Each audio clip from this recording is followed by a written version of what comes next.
We ended up in Houston, and that is a God story through and through. We got the privilege of being in a program for EB3 applications. We ended up, myself and Monique, we ended up in a place called Edenvale province in South Africa, and we worked for a non-profit organization called Umefi for children's homes. I was the house mother there and everything. We were very happy where we were, and we both resigned in September. We didn't know where the finances would come from to get our plane tickets, where we were going. All of that happened in the month of October. We sold majority of our stuff and everything, and I said, Lord, I need to know where we're going to. So I got a call on the 7th of October, and they offered me a job. They said they were under the impression we are in the United States, and we said to them, no. They said, when can you be here? I said to them, give us a week. So making that decision and trusting God, because we didn't have plane tickets, we didn't know what's going on. And that Saturday, we flew out the 18th of October. That Saturday, God provided that we could buy our plane tickets. He provided the funds, because there wasn't funds. We're sitting at the airport, and I said to Monique, we do not know who's picking us up at the airport or where we are sleeping. 2 hours later, before we got onto the airplane, 8 o'clock on the Tuesday, the 18th, somebody phoned telling us who's picking us up at the airport, and there was a week's payment made to a hotel that we need to stay, and all was covered. I told my mom when we just moved over that we have to get connected into a church, because I had a strong young adult church back at home, and I was like, I don't want to lose that.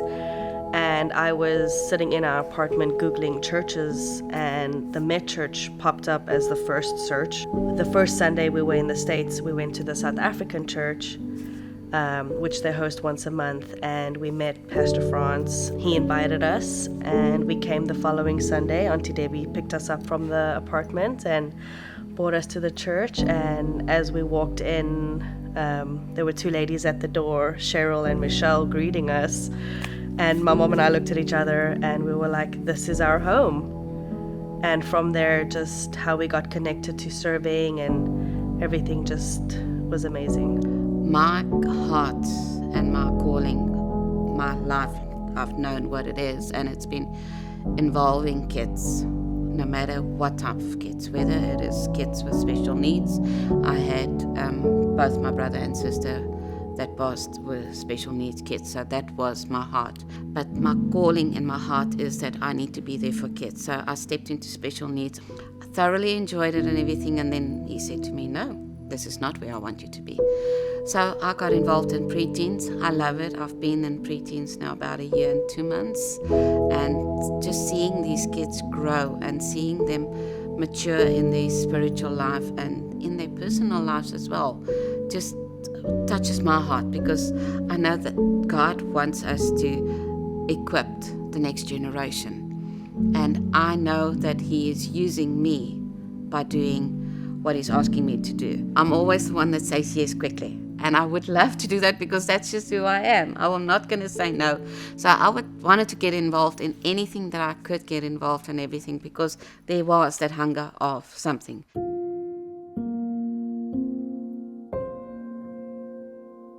When we heard of the mission trip in Guatemala was about, I think, in April last year. And then I said to Lord, okay, I would love to do that because I know I can be of use for you in Guatemala City, and I know I can be there for kids because of my background in South Africa as well with abused and orphanage kids and everything. And I said, okay, Lord, you know our financial situation. And at that stage, we had to pay the deposit towards the church and everything. And I said to Lord, okay, we've got an X amount of savings. And I said to him, okay, I will pay my deposit and we will pay the month, the trip fee is everything.